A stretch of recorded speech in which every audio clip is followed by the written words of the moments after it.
We begin in Nigeria this hour, where the Governor Uba Sani of Kaduna State, has received the abducted school children from Kuriga after 16 days of being in captivity. The general officer commanding one division of the Nigerian Army, while handing over the rescued children to the governor at the government house in Kaduna, says that 137 children were rescued, but 151 was physically present, while the remaining 6 were still undergoing medical care at a military facility in the state. Marvelous Obomanu was at the government house in Kaduna and now reports.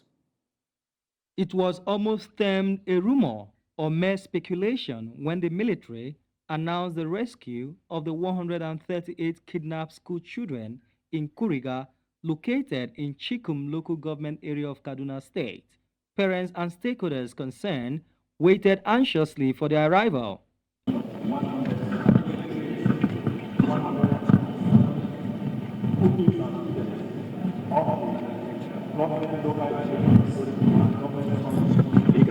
They are here present this afternoon and also at one division medical services and hospital. A total of 137 students of the government secondary and local education authority primary schools Kuriga in Chikun local government area of Kaduna State. Today, to the glory of God, all the children abducted are here back safely. The general officer commanding one division Nigerian Army, Kaduna, accompanied by other military and paramilitary agencies in the state, arrived with the rescued victims, revealing that both kinetic and non-kinetic approaches were adopted in the rescue operation. Meanwhile, the governor of the state criticized those asking for the specifics of the rescue operation, saying they should be contented with the rescue of the children and their safe return back to their families. The abducted Kuriga school children were in the early hours of yesterday, Sunday, 24th March 2024, safely rescued after spending about 16 days in captivity. The students were initially received and administered first aid at the Nigerian Army Troops Forward Operating Base at Tansadao Forest in Zamfara State. I want to also caution our insecurity merchants and complete merchants in Nigeria to be cautious with utterances. Since the return of my children in the last 2 days or yesterday evening when I was able to visit them, a lot of people have been spending a lot of time coming with permutations on how these children were released, what happened. For us in Kaduna, what is more important is the safe returns of our children. We're happy they're here with us. That is more important. During the handover ceremony, we observed that no parent was on ground to receive their wards and no information was given for this. In Kaduna for News Central, I am Marvelous Oboman. And now our News Central's correspondent, Marvelous Obomanu, he joins me live for updates on from Kaduna State. Marvelous, good morning to you. I understand that the children are yet to be reconciled with their, or reunited with their parents and their families. Can you bring us up to speed on that situation? What's going on right now at Kaduna, where you at? All right, a lot of things are playing out, especially regarding the parents being on ground to receive their children. You are aware that these children were rescued in the early hours of Sunday, and then we were on ground, to receive these children at the government house with a few of the parents that were around. Then we all waited. Later in the evening, we were asked to go and come back on Monday yesterday, that the children will be coming back on Monday. Then, of course, the GOC was telling us that, yes, the children arrived that Sunday. They were undergoing medical care at their facility. Now, during the handover ceremony, what the GOC handed over to the governor was 131, saying that the remaining 6 were still undergoing medical care. Now, there is an issue.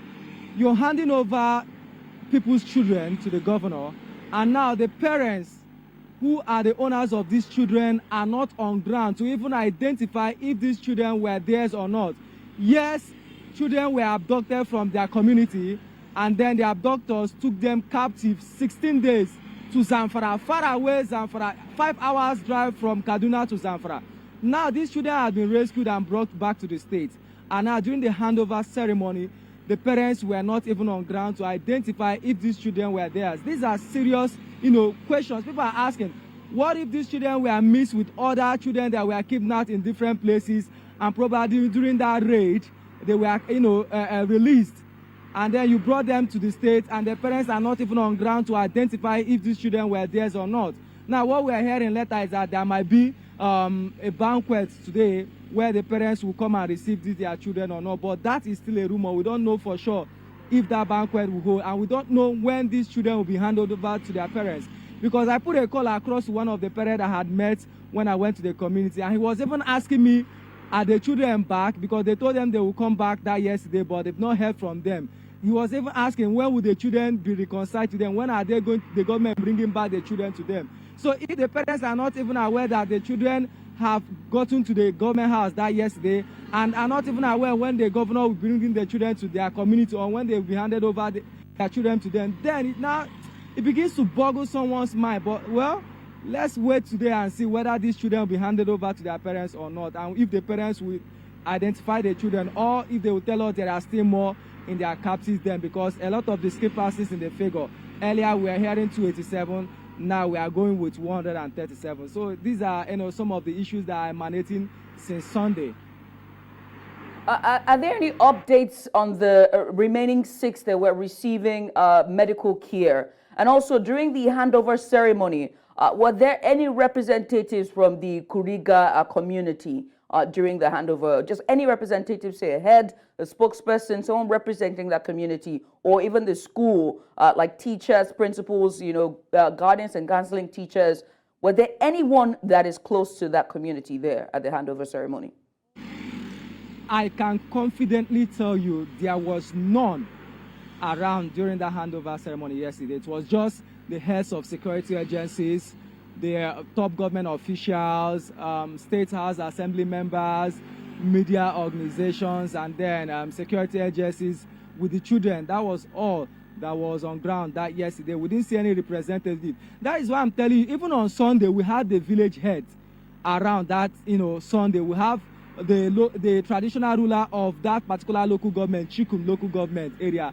They were on ground on Sunday, but when they didn't see the children, they were asked to go, and then they will be communicated later when the children will be coming. So if there was an official communication, we don't know, because if they had communicated to them that yesterday, they would have been on ground, because they were on ground on Sunday.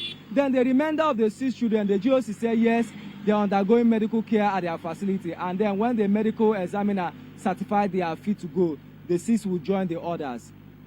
Marvelous, thank you so much. He went there, saw all of them.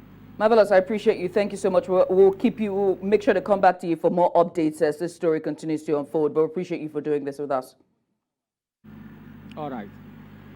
In the meantime, the federal government of Nigeria has insisted that no ransom was paid for the release of the abducted Kuriga children in Kaduna State. The Minister of Information, Mohammed Idris, who briefed State House correspondents after the Federal Executive Council meeting, said the victims secured their freedom through the concerted efforts of security agencies in the country. He said the Nigerian armed forces are upping their game and have developed a new strategy to ensure the security of every Nigerian.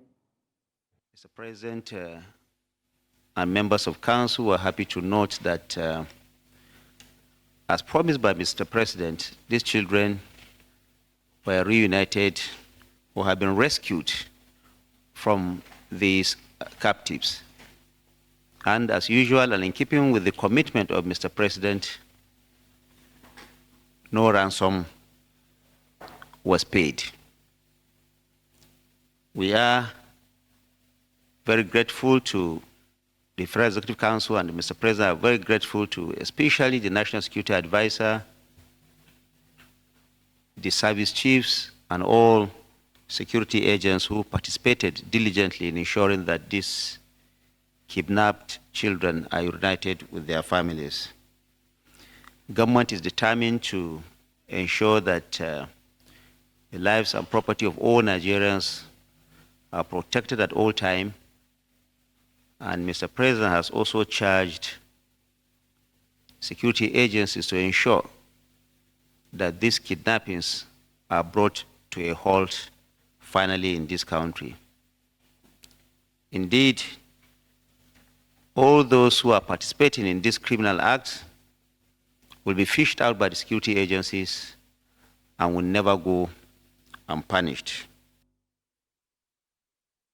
The federal government of Nigeria says it has invited Kaduna-based Islamic cleric Sheikh Ahmed Gumi over his comments on the activities of bandits in the country. Now, this was disclosed by the Minister of Information and Orientation, Mohammed Idris, on Monday while addressing journalists at the State House, Abuja. Idris said Gumi is not above the law, noting that the government has deemed it necessary to invite him for questioning. The cleric had earlier offered to dialogue with bandits who abducted the school children from Kuriga Community Secondary School and LEA primary schools in the Chinko local government area of the state. According to him, Tinubu must not repeat the mistake made by former President Muhammadu Buhari, who refused to dialogue with bandits. Still on insecurity, the governor of Plateau State has described the clashes that erupted in Langdang, North and Minkong local council areas as unnecessary and unacceptable. In a press statement signed by Gyang Barry, the director of press to the governor, he condemned the hostilities, expressing dismay over the conflict. News Central's Chizoba Anyowe, who confirmed that no fewer than 7 persons have been arrested by troops of Operation Safe Haven, tells us more. Langtang North and Mikang local council areas have been known for their quiet and peaceful coexistence among the locals, not until last Saturday when this recent incident occurred. According to information from Operation Safe Haven made available to News Central, it was a farmland dispute between 2 young men, which later escalated into the communal clash that engulfed over 20 houses and huts, with more than 100 cattle rustled. The governor underscored the importance of dialogue as the most civilized and effective means of conflict resolution, just as the Commissioner for Information maintained during an interview with journalists. As a government, we frown against it, and we want to use this opportunity to thank the security agencies, the Nigerian Security and Civil Defense Corps, the Nigerian Police Force, the mobile police, and the military. They came handy and they helped us in nibbing this cancerous behavior in the board. So as we speak, peace has been restored, and we pray and hope that it's going to be sustained. And we want to admonish people that when they have issues and challenges like this, there are routes they can take that will not lead into bloodshed. There are peaceful and civil ways of resolving these challenges when they arise. The governor, who called on security agencies to respond decisively to the incident, urged swift mobilization to the affected areas to prevent any further escalation of the situation. In Jos for News Central, Chizoba Anyowe.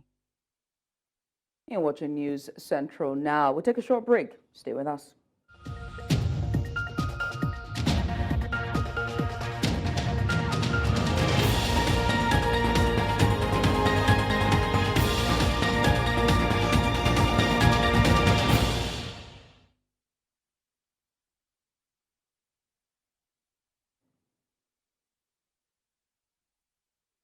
Hello.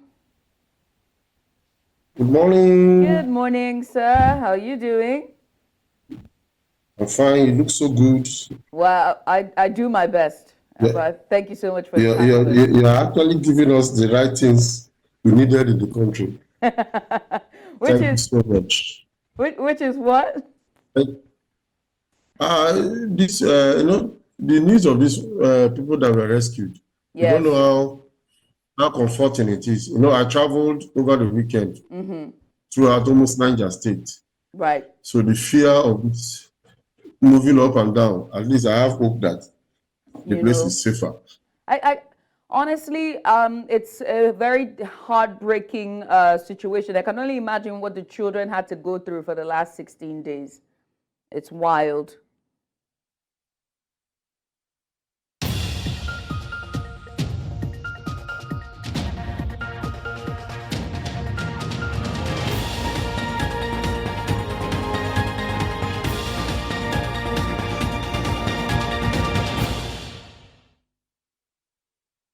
Elder statesman Edwin Clark has condemned the recent killing of soldiers in Delta State, stressing that all hands must be on deck to bring the perpetrators to book.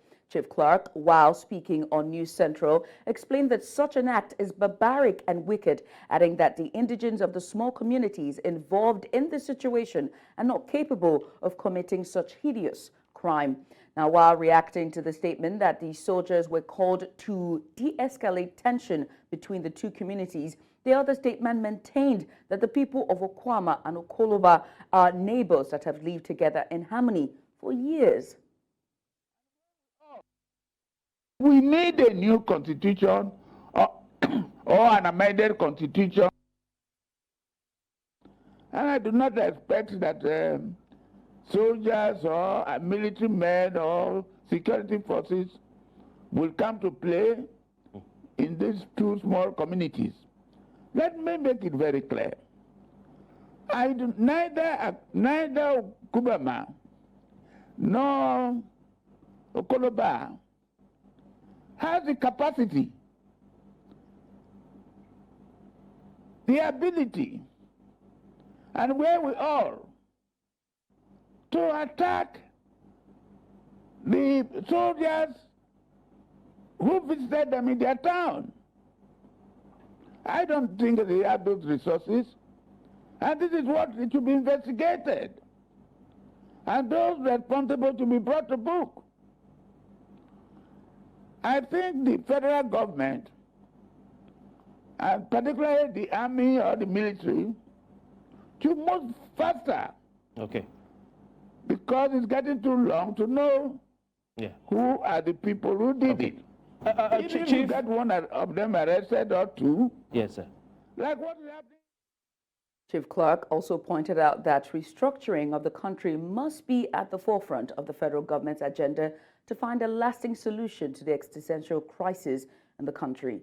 He therefore called for a revamp of the 1999 Constitution as amended to achieve true federalism in the country.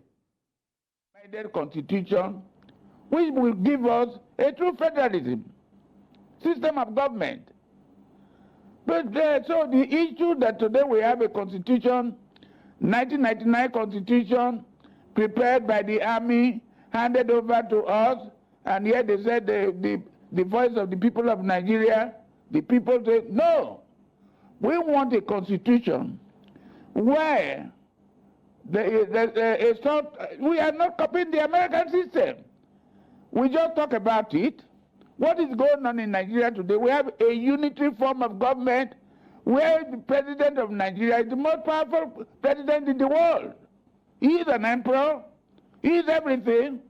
You see the governors who should remain in their state, running around everywhere, following the president. They cannot do anything without saying, Mr. President said so. Mr. President said we should do so. Even to employ a messenger, president's name must be mentioned. No. This is not what is happening. Away from security matters, the Minister of the Federal Capital Territory, Abuja, Nyesom Wike, has delivered a scathing rebuke to those he termed as political harlots in Rivers State. The minister minced no words as he addressed attendees at a Thanksgiving event hosted by the minority leader of the House of Representatives, Kingsley Chinda. Wike, in his address, vowed to persistently outmaneuver those opposing him politically. The minister reminisced about the pressures he faced in 2023 regarding the selection of his successor, noting that Kingsley Chinda would have been a formidable choice. He urged the people of Rivers State to continue supporting the legislative arm, emphasizing the importance of maintaining its independency. It came on me. Pressure came at the time who wanted who will succeed me. Pressure came. One of the very best I would have presented would have been Okechinda. One of the very best. Don't forget people going from one place to the other. They are forming this. They are allowed. Don't dissipate your energy. Don't worry yourself. The time will come. We will say, who knows the game? You play the game. Leave these political harlots. Leave these political challenges. I will continue to defeat them. It is not about Wike has this, Wike has that. You have your own. I don't have immunity. Petition me. I don't have what? Immunity. After all, most of them are experts in writing petition to EFCC. They were the ones who wrote against Amechi to EFCC. Let them write. In the meantime, the former governor of Rivers State and current minister of the Federal Capital Territory, FCT, Nyesom Wike, has again expressed regret for helping Siminalayi Babora to become the governor of the oil-rich state. Wike, while addressing a crowd of supporters in Port Harcourt over the weekend, said the governor displayed a high level of pretense and deceived him to work towards him becoming the governor. Wike has been at daggers drawn with his successor, Governor Fabara, for many months now, and now face-off appears a long way from resolution. And now to further discuss this, I am joined by engineer Biokpo Awara. He's a former AAC governorship candidate of the state, and he joins me now. Welcome, and thank you so much for joining me, and a very good morning to you. But let's get started very quickly. What are your thoughts? Thank you so much. Most welcome. What are your thoughts on the conflicts between the former and current governor so far? The basic truth is that what is happening is just like karma playing out. I do not want to agree with the minister that the governor was pretending as of the time when he picked him to be a candidate of PDP. You know, once whatever you sow, you will definitely reap. So it's what he assumed that is coming to play. It's not that the governor, I don't think the governor was pretending as of the time of selection who will be the candidate. Any person that he will have picked will have also acted the same way because he assumed this and he just to reap. No, he did it to the man that made him local government, Senator Mbata. He was pretensive and Mbata brought him local government chairman. He did that pretense to Amechi and became minister. He did that pretense to Jonathan and became governor. He's also doing the same pretense to the president. I know he will also act when the president does not act well with him. He will also do the same. But it's just karma that is visiting him, not anything. It's just karma. I mean, you say karma, but I think of it as politicking in and of itself. If you need a favor or if you need support, you're going to play the games of politics. But besides politicking and the game of it, let's talk about, the state. I mean, I'm not an indigent of the state, but from the outside looking in, I can only wonder what it's like with this conflict, right? And how, the conflict between the past and the current governor affects the delivery of even the basics of services and infrastructure in the state. But you are an indigent. How would you say this has affected it, or has it even affected basic services and delivery when it comes to governance? What is affected is the political scenario, political atmosphere, where politicians are looking for where they can angle. That's what has affected. But for infrastructural development, I don't think it has affected it because what will have driven investors out of the state is insecurity, and that has not happened. So infrastructurally, the state is moving forward. The other day, I saw the governor inspecting the ring road that is like a mega project. I saw him inspected the Andoni Unity Road. So other infrastructures are going on. There's one particular project that was abandoned by Amechi, was abandoned by Wike. If you get to GRA Junction in Port Harcourt, there is a spire that was made has started. And if infrastructural development is not going on, that mall will not be visited. So I think the infrastructural development is going on, but the political actors are not at peace because they don't know where to perch. They don't know where to go to.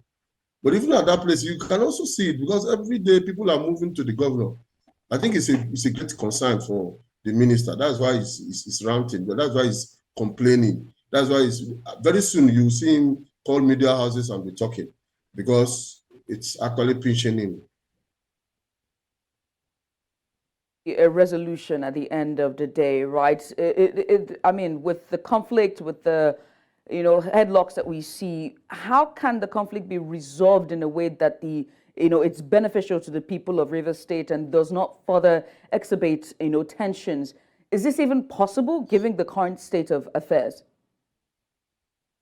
It's possible if the minister, Nyesom Wike, will have the interest of the state and stop this 2027 calculation to make sure that the man fails and Rivers State be on standstill. He can actually put a stop to it.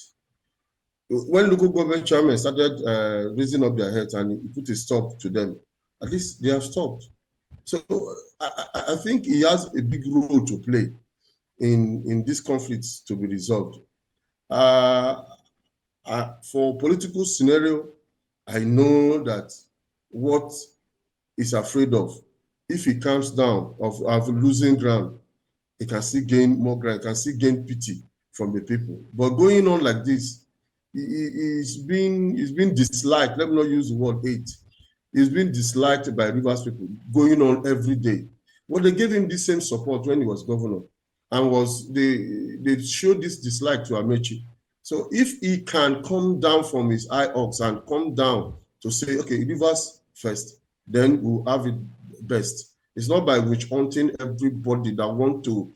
Everybody must be loyal to him. Everybody must bow to him. No, it can't be. It can't be. Even if you're your own child, there's a time the child will tell you that, Daddy, I'm a man. For now, we have a governor, and he can't joke with the office of the governor of Rivers State. He knows what it is. He was a governor, so he knows the powers of the governor and what the people seems to gain from the people, from the governor, and they will always go for him. He's complaining about every day they are doing Thanksgiving. He also did the same. The man learned from him. So the man is also showing the same thing. He learned from the man, so he should not complain.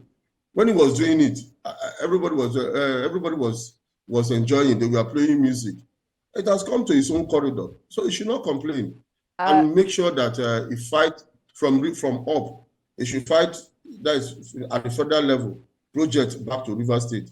But we have not seen any project he has brought to Rivers State. Just like the way he was abusing Amechi of not bringing any project. We have not seen any project he has brought to Rivers State. What we want from him is not to fight the governor. Bring Rivers projects that are meaningful to Rivers people. That's what we want. That's what we want from him. Right. Look, it's the conflict. When you think about it, it must come to an end, right? It has to come to an end, at least for the future of the state, and also for being able to consolidate on the past and continuum when it comes to governance in and of itself, and that's what we thrive for. So, do you think that it's going to be a joint effort with CSOs, stakeholders, the community, elder statements that have to call these men to order and ask them to resolve this thing once and for all? And if that doesn't happen, what would then be the implications of this conflict for, say, an upcoming elections in the state? Okay, the likely persons that would have brought peace are the elders of the state, which he does not respect. The other day he was calling the former governor Peter Odele and his wife one man, one woman. A man that disregards people. How do you think he will, when they go to him for peace, he will accept? Like I told you, the politicians are the people that are even fueling all these things. In the picture that you showed, you could see the APC caretaker chairman standing. Why is he standing there? Is it APC function? So these are persons that want to fuel just to get one thing or the other from him. But we as individuals, as stakeholders of the state, will beg him. We are begging him. We are on our knees begging him. Please, let's stop this thing. 2027 is too far. He's thinking that the next election he will conquer. It's not done that way. Amaechi was a minister, a super minister, and he felt that he could take over in 2019. It didn't work. You know, I was principal to all these things, and I feel God gives power. Once you have that, don't boast that you can remove the person that is in power. If God wants him to continue, he will. If not, I will have sacked him from government when the 2019 election was conducted, and God worked for him. The same God is still available. If he does not want peace, God will still maintain peace in the state. God does not need him to maintain peace. And I know that the political atmosphere then will be more sanitized. We don't know what will happen. And when we play God, it pains me because we don't know whether we will be alive to even see the 2027. But I will beg him, I will beg the president, please call him to order. National Security Advisor, please talk to him. Let's have peace.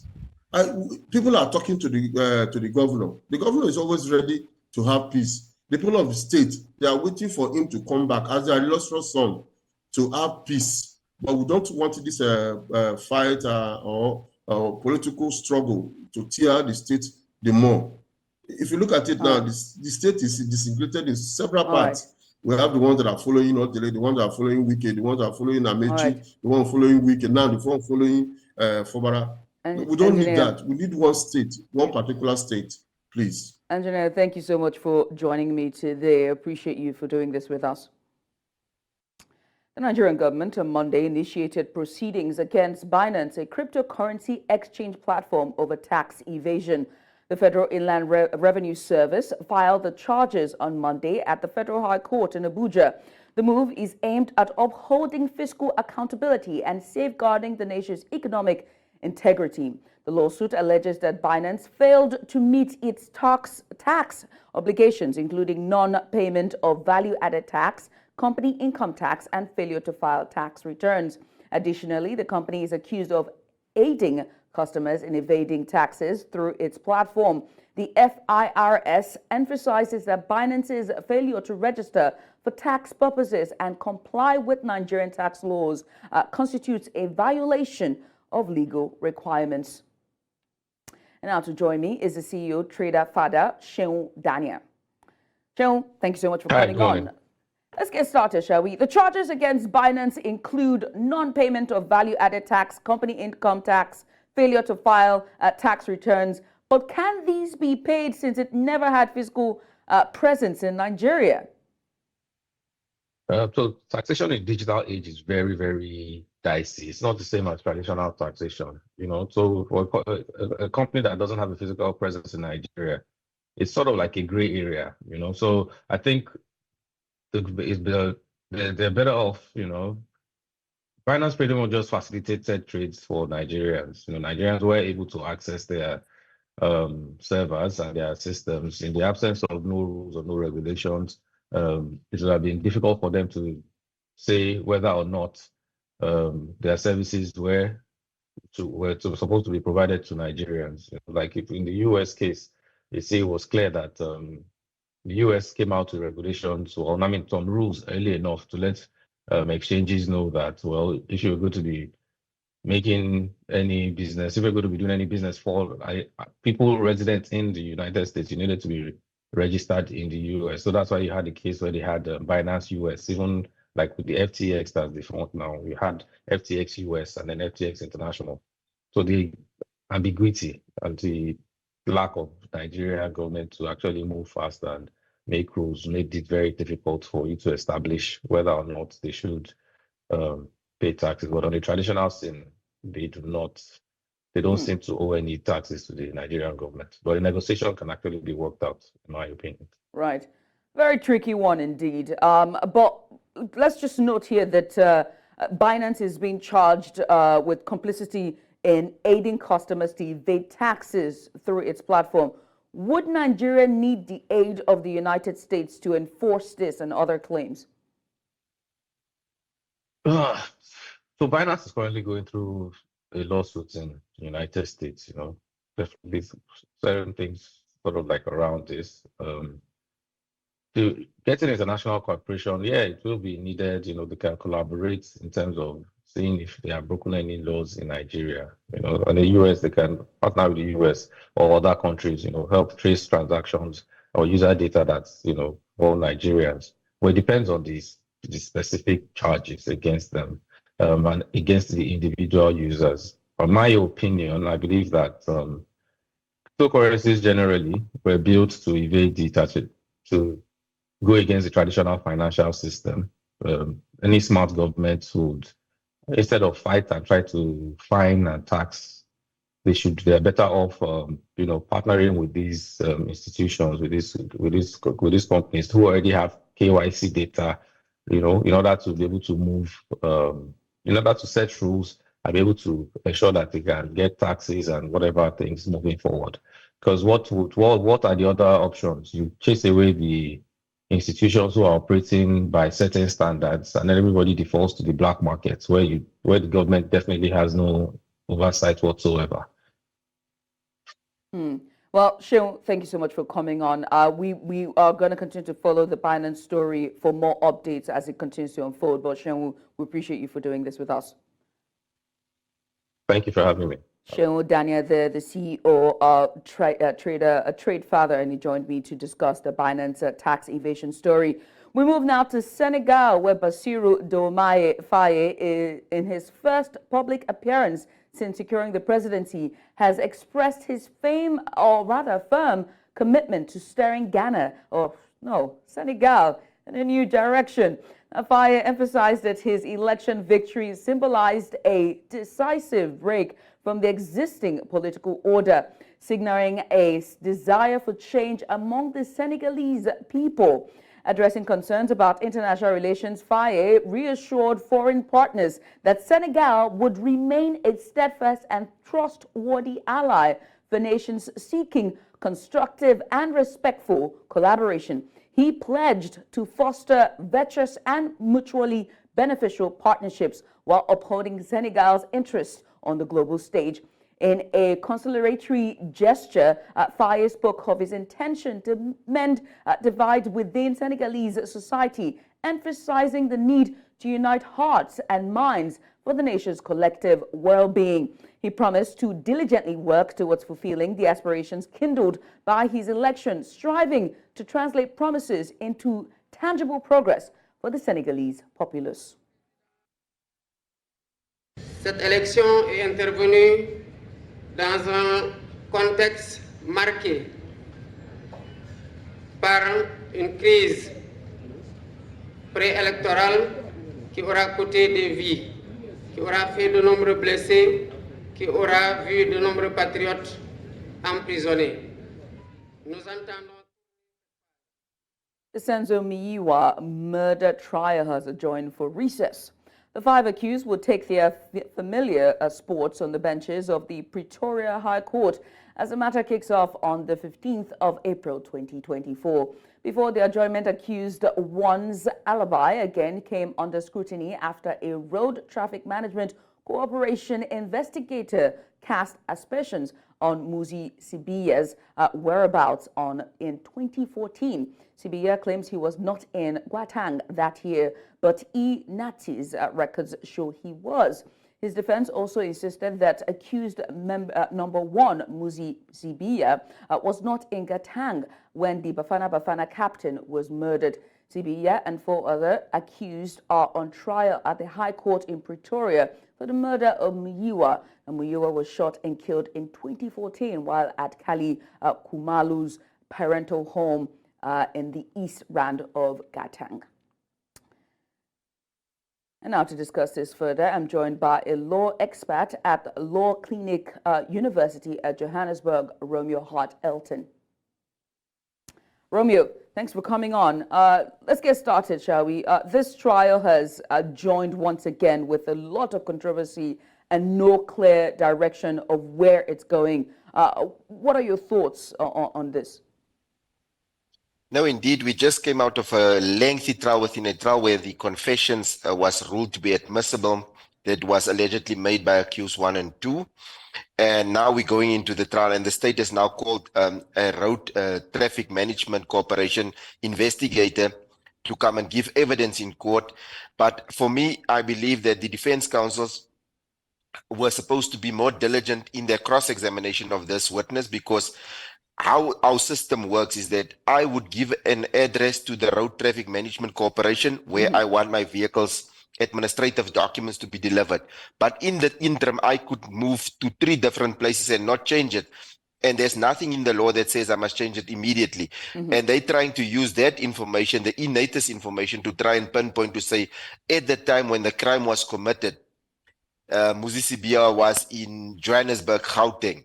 And for me, I think they should work more with that evidence to say that, yes, on the day that I register my vehicle, I gave this address, but you cannot say on the day of the murder that I was in Gauteng. And that's how they need to deal with this witness. But the state is trying to use that angle to say, we want to place them in Gauteng on the date that the murder was committed, because they say they were not in Gauteng. Let's talk about accused 1's accusations that he was in Johannesburg following the Nazis' record. How reliable are these records in a world where, records can be manipulated? No, it can be reliable if he agrees that he was here. Obviously, there's other ways that you can also sort of have substantiate what's on the record by looking at when did he visit the RTMC centers, like the Road Traffic Management Corporation centers, to actually make his driver's license or his learner's license tests, which we know now is in July and somewhere in September. On that day's course, there's proof that he wrote them. So based on that, that can be seen as proper records that he was at that point in Gauteng. But after that, you cannot really prove. And obviously, with a lot of data manipulation that can happen, they need to give you a person that works in the center that says this is the business record, this is how it looks, and explains it, and say that no alteration, and explain the operation of the system, and say there can be no human interference in the system. If they don't, they can also take that on a challenge to actually say that the records was manipulated. So with all these things, they need to canvass it with the court and with these witnesses that comes to testify on the accuracy of these records. Now, Kelly Khumalo has been implicated. Any reason why he's not in the dock as well? And also, let's also touch on the state strategy. We have not seen more people who were in the house that day, especially Longwe, hopefully I'm saying that correctly, and Kelly's mother. Is that something that the state might be avoiding to call these 2? I think the state, Longwe Twala and Kelly Khumalo specifically, I think the state wants, because now I believe in 2020, they already had these confessions, knowing what's in the confessions, to say that Kelly Khumalo allegedly paid these 5 accused to actually eliminate or assassinate or kill, contract killing of Senzo Mayiwa.